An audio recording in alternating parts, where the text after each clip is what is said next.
Imagine the panic of being alone in the wild, with only the trees and stones around you, and the knowledge that your very survival depends on turning a cold, hard rock into a tool that can cut rope, split firewood, and defend you from danger.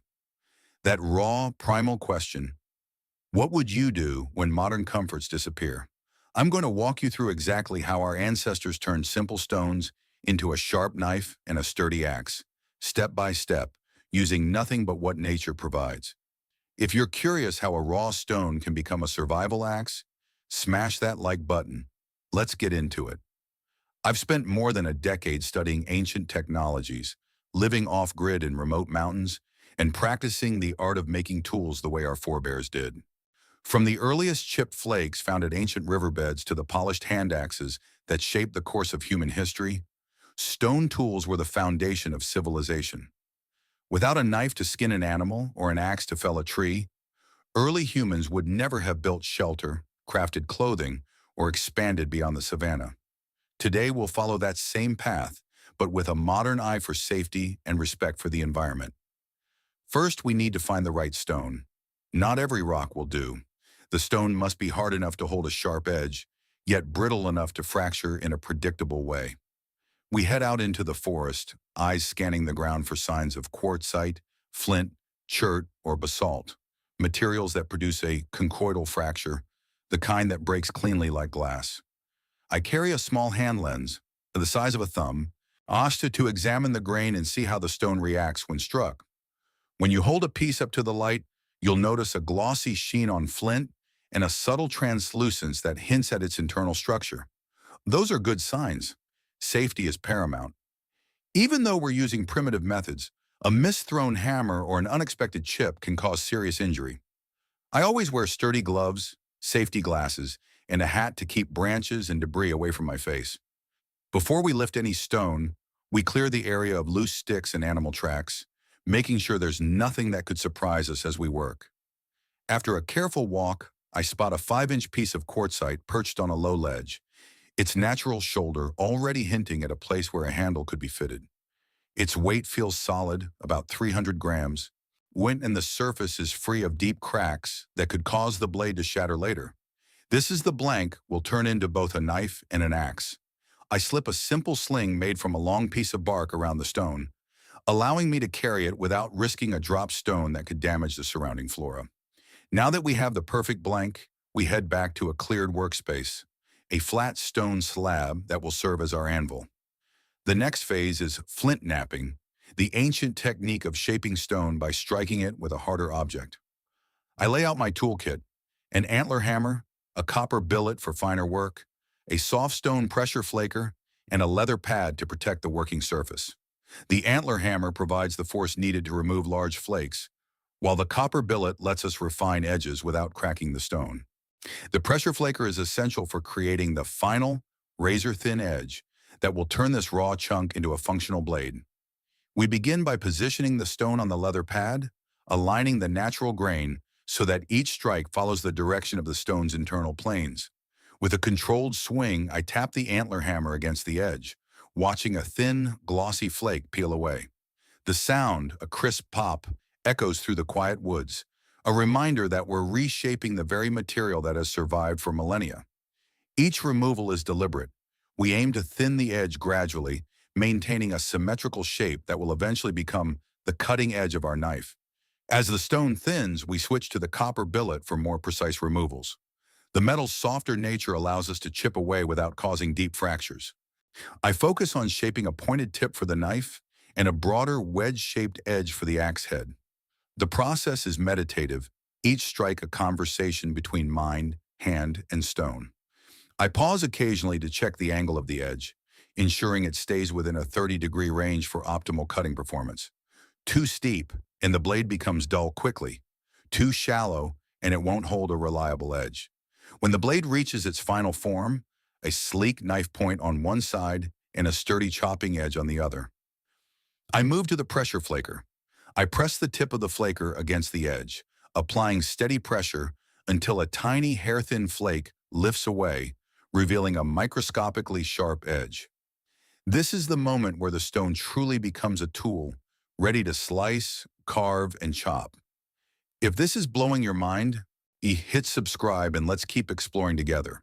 With the blade finished, we turn to hafting, the art of attaching the stone head to a handle. I select a straight, sturdy branch about a foot long, its bark still fresh, providing a natural grip. Using a small knife I carved earlier, I split the top of the branch to create a shallow groove that will cradle the stone's natural shoulder. The fit must be snug. Any wobble could lead to the stone slipping during use, which would be dangerous. To secure the stone, I gather natural fibers, strong inner bark strips, and some flexible vines. I wrap them tightly around the joint, spiraling from the base of the handle up to the stone, then back down, creating a friction lock. Over this, I apply a natural resin made from pine sap, heating it gently over a small fire until it turns tacky, while then drizzling it over the wrap joint. As the resin cools, it hardens, locking the stone in place and providing a waterproof seal that protects the fibers from moisture. Now the axe is ready for testing. I take a fallen log, its bark still damp from morning dew, and set the axe against it. With a firm grip on the handle, I swing, feeling the weight of the stone head and the balance of the haft. The edge bites into the wood, a clean slice audible in the stillness of the forest. It takes a few more confident swings and the log splits open, revealing fresh timber ready for fire or shelter. I then use the knife edge to shave a piece of bark, easily cutting through the fibers as if it were a modern steel blade. The satisfaction of seeing a tool you crafted with your own hands perform its function is profound. It connects you to thousands of generations who survived by mastering the same techniques, who looked at the same stones and saw possibility. As we wrap up this journey, I want to hear from you. Let me know what you think about turning stone into tools. Share your own experiences or questions in the comments. And if you enjoyed watching this transformation, consider subscribing for more hands-on explorations of ancient skills and modern survival. The feeling of the stone biting into the wood, the sound of the grain giving way, and the scent of fresh timber rising into the cool forest air is something that no modern gadget can replicate. It is a reminder that the world still holds the raw materials we need to survive if we are willing to learn how to read its language. When I first held the finished axe in my hands, the weight of history settled on my shoulders. I could almost hear the distant echo of ancient hunters and gatherers, each one shaping their own tools with the same careful patience, each one testing the balance of stone against branch, each one learning through trial, error, and perseverance. That moment also sparked a question that I think many of you are asking yourselves right now. Could you do this? Could you step away from the convenience of steel and plastic and rely on the gifts of the forest to meet your basic needs? The answer, I believe, lies not just in the physical act of knapping a stone, but in the mindset that drives the whole process. It is a mindset of observation, respect, and curiosity. It begins with the simple act of walking through the woods, to eyes scanning the ground for that glint of quartzite or the smooth curve of a basalt slab, feeling the texture of bark, listening to the wind through the leaves, and letting the environment speak to you. When you learn to listen, the forest tells you where the best stones are hidden, which branches will hold a head without breaking, and which vines are strong enough to bind without snapping. The tools we crafted today are more than just implements. They are extensions of our bodies and they become a part of the story we write in the wild. The axe, with its broad, heavy head, will let you split logs for fire, build a shelter, or clear a path. The knife, with its thin, sharp edge, can be used to carve, skin, prepare food, or even craft delicate ornaments from bone or antler. Each strike of the hammer, each prying of the flake, each careful wrap of the fiber is a small act of creation that mirrors the ingenuity of our ancestors.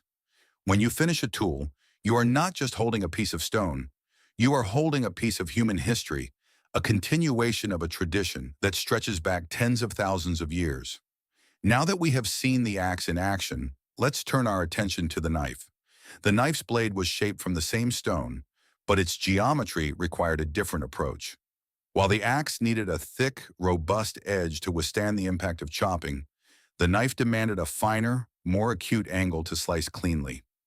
After the initial flake removal, I turned the stone over and began a series of pressure flake removals along the edge, using a soft stone flaker to gradually thin the blade. Each pressure stroke was deliberate, And I watched the tiny flakes lift away, revealing a sharper curve with each pass.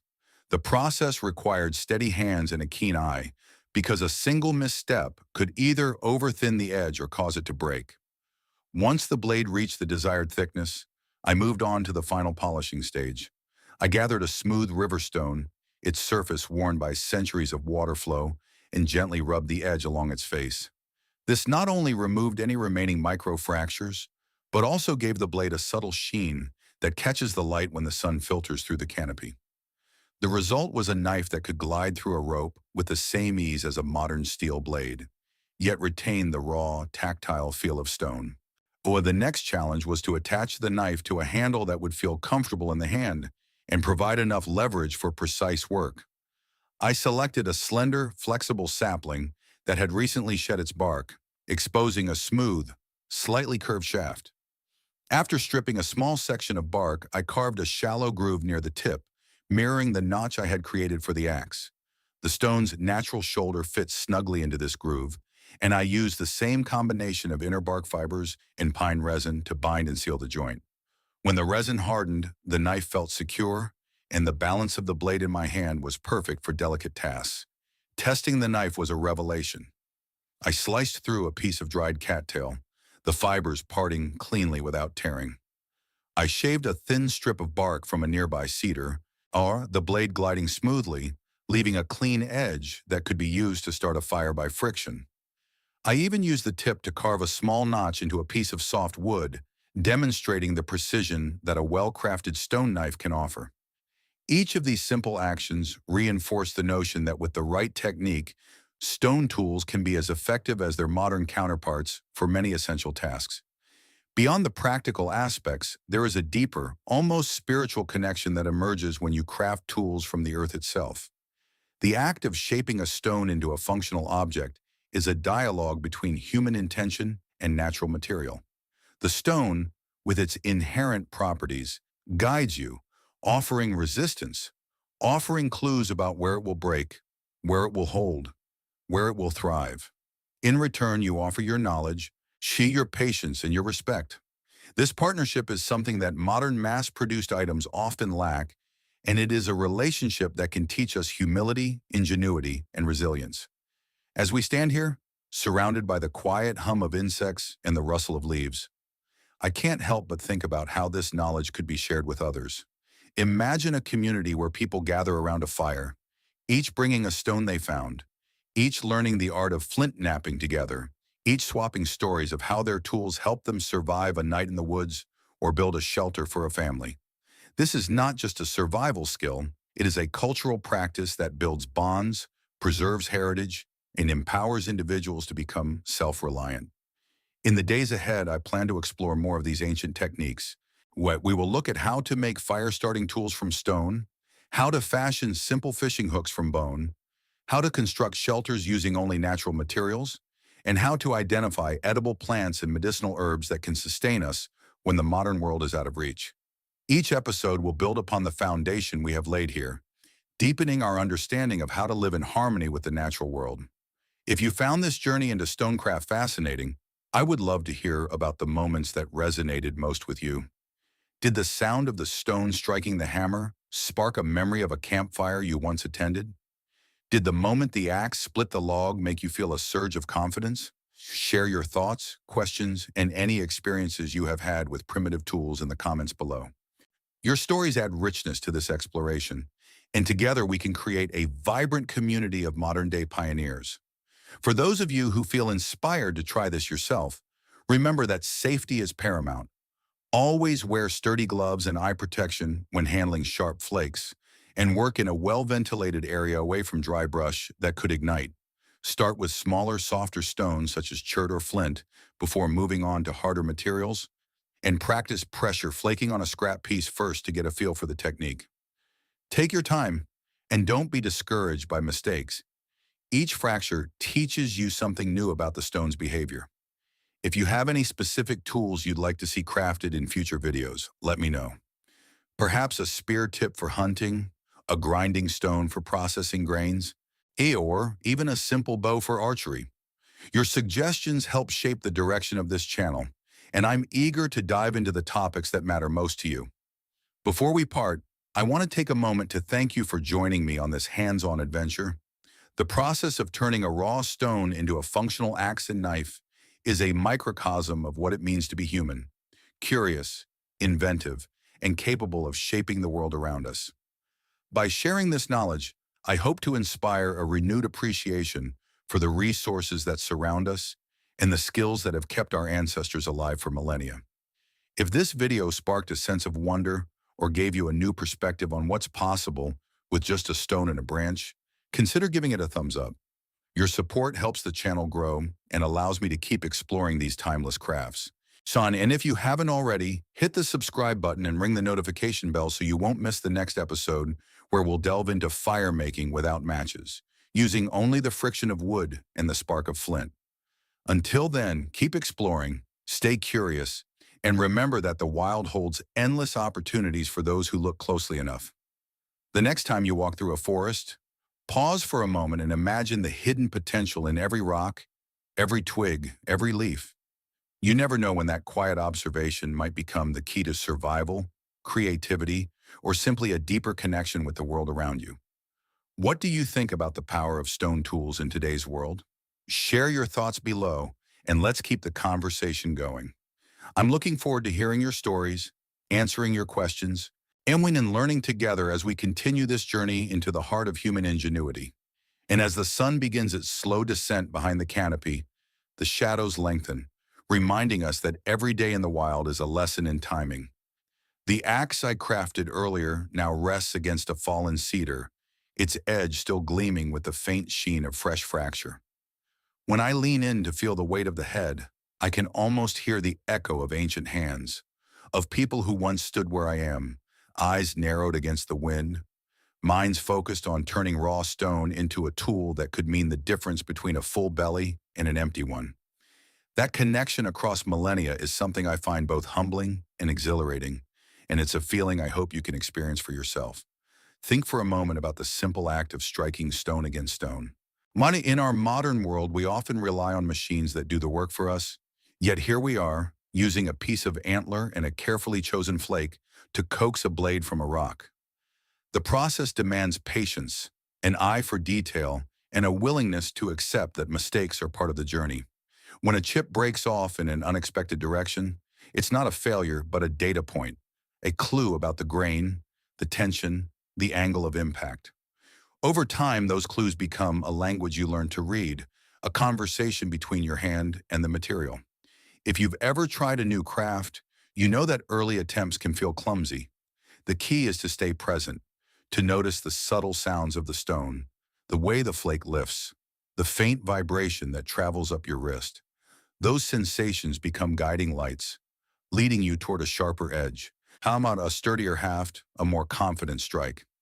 In the next segment of our adventure, I want to take you deeper into the art of hafting, the often overlooked but absolutely critical step that transforms a raw blade into a usable tool. The axe head, no matter how perfectly shaped, is only as good as its connection to the handle. A weak bond will wobble, sap your energy, and could even cause a dangerous slip. To create a secure haft, I'll walk you through the selection of wood, the carving of a socket, the preparation of bindings, and the final curing process that ensures the tool holds together even under the strain of chopping. Each of these stages is an opportunity to engage with the forest in a different way, by listening to the rustle of leaves as I locate the right branch, by feeling the grain of the wood under my fingertips, or by watching the natural fibers of bark or sinew tighten as they dry. It's a tactile dialogue that reminds us that every component of a tool has a story, a purpose, and a place in the ecosystem. Imagine holding a freshly hafted axe, its head snug and a handle carved from a sturdy hardwood that has grown for decades, its fibers still alive with the sap of the forest. When you swing it down onto a log, you're not just cutting wood.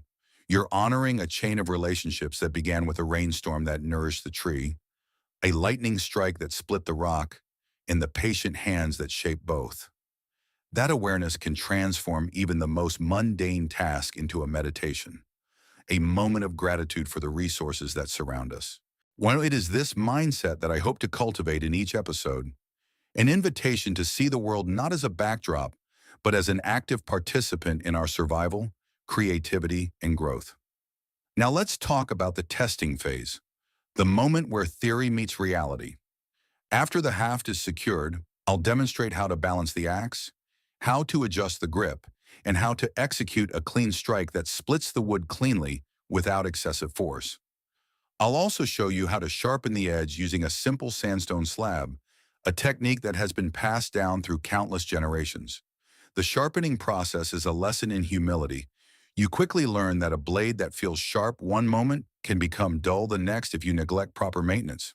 By periodically stroking the edge across the stone, you realign the microscopic teeth by restoring the cutting efficiency that you worked so hard to achieve.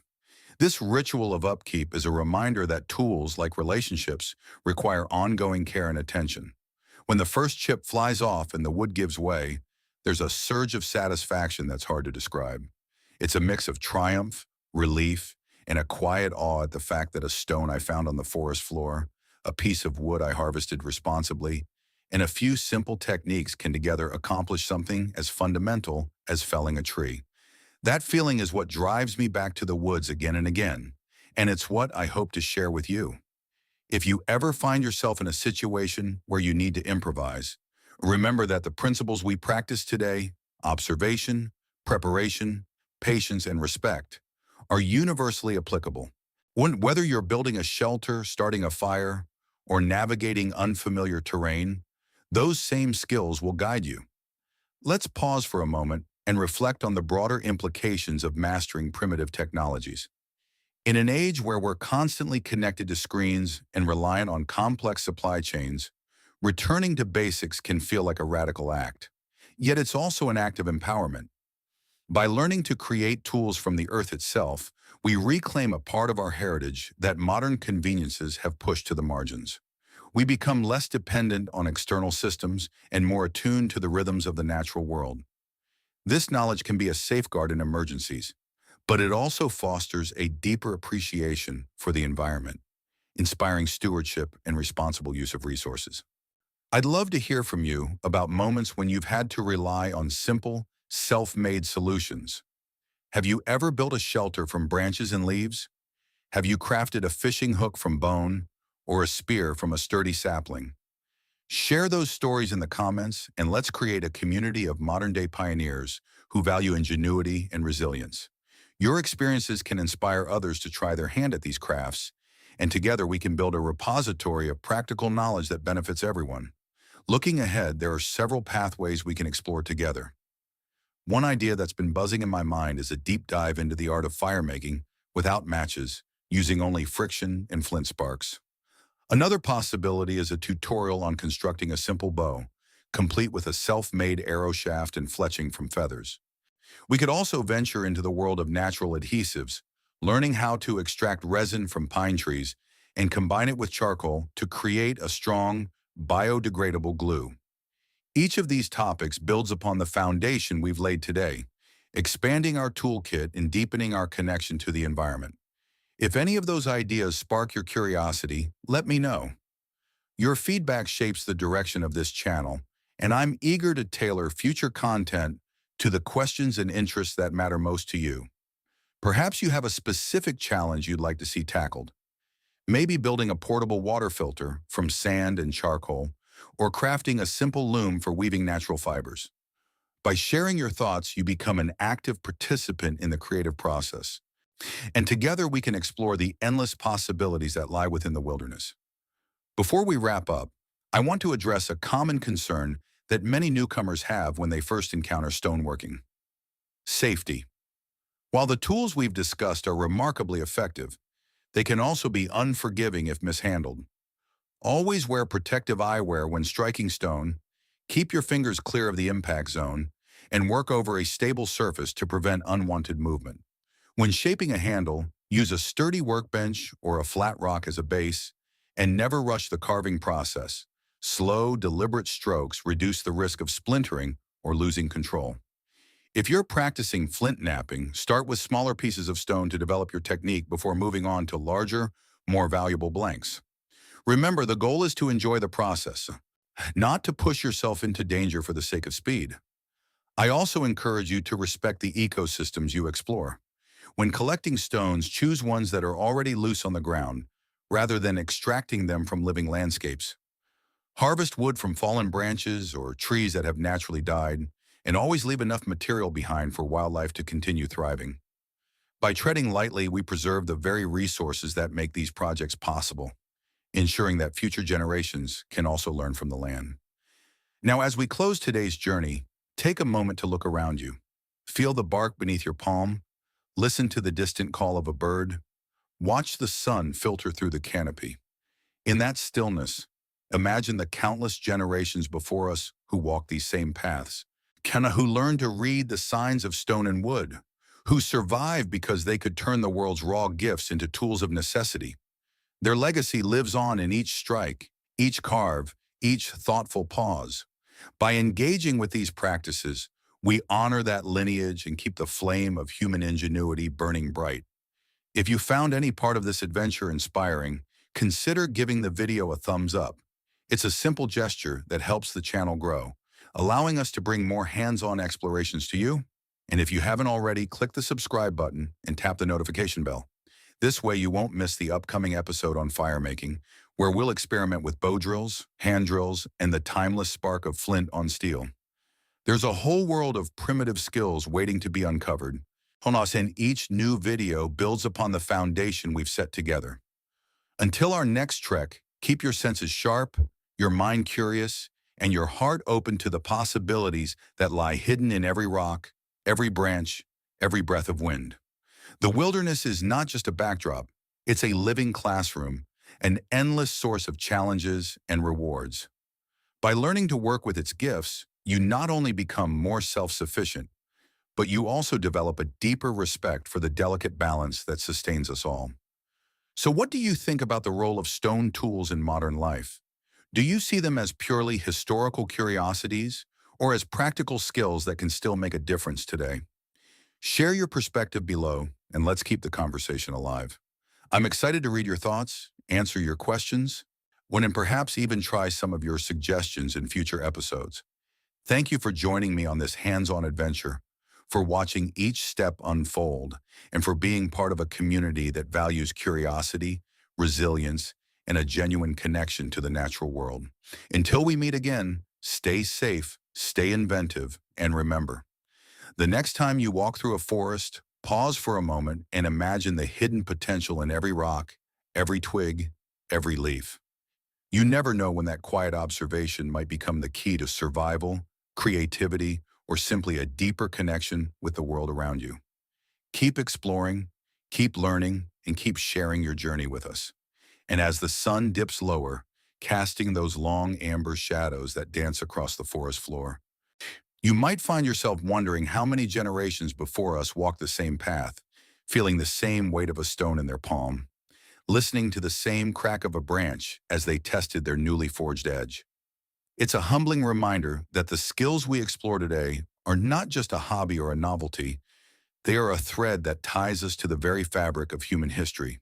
When you hold that axe, feeling the rough bark of the handle pressed against your palm and the keen bite of the stone's edge meeting the wood, you are living a moment that echoes back through countless ages. Think about the first time you ever used a tool you made with your own hands. Maybe it was a simple wooden spoon carved from a branch, or perhaps a makeshift fishing spear fashioned from a bent sapling.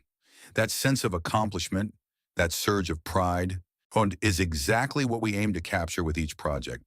It's not just about the functional outcome, it's about the process, the patience, the trial and error, and the quiet dialogue you have with nature as you work. The forest becomes a teacher, the stone a patient mentor, and every spark that flies off the flint a punctuation mark in the story you're writing with your own two hands.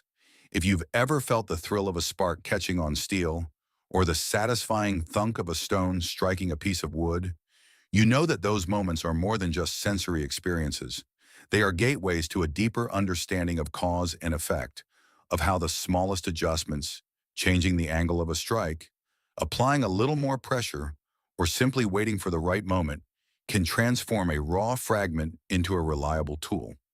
That is the essence of the knowledge we are passing on, the ability to observe, to experiment, and to adapt. Now imagine taking that mindset out of the woods and into everyday life.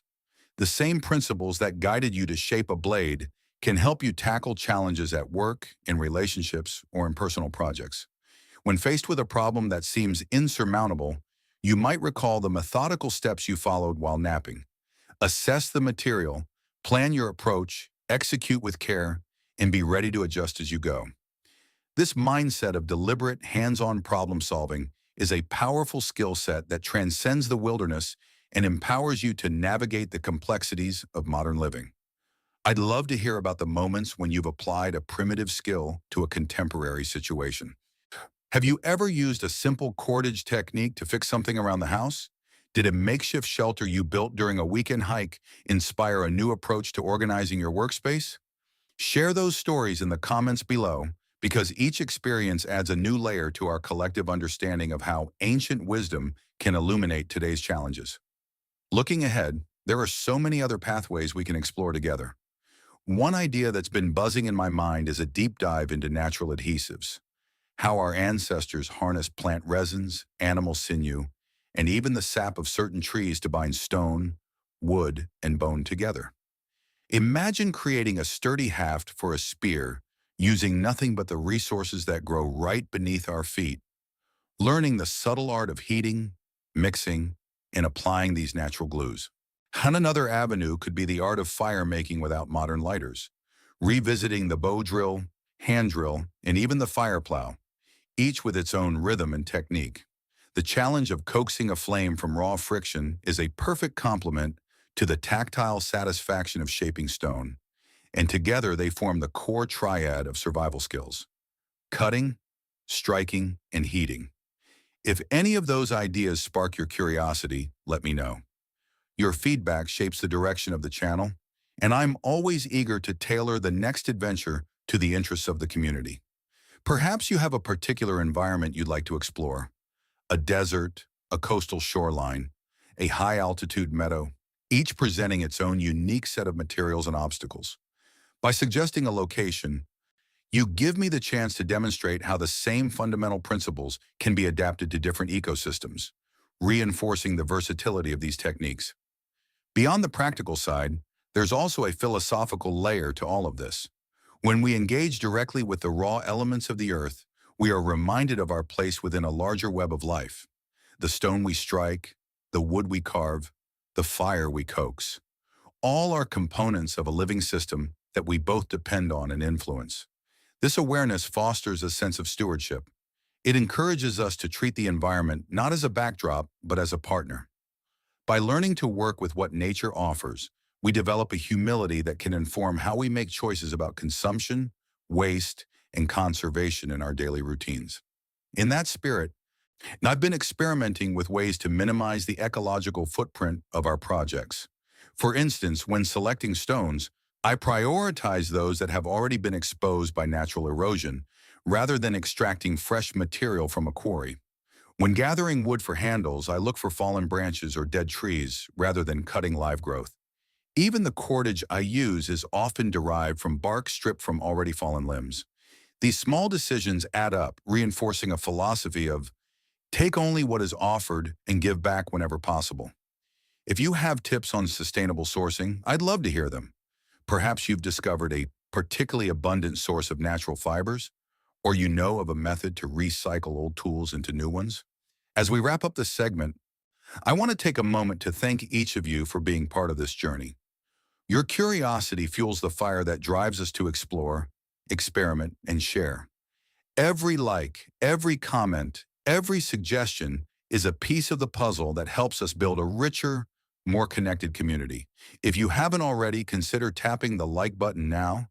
It's a simple gesture that tells the algorithm we're on the right track and helps more people discover these hands-on explorations.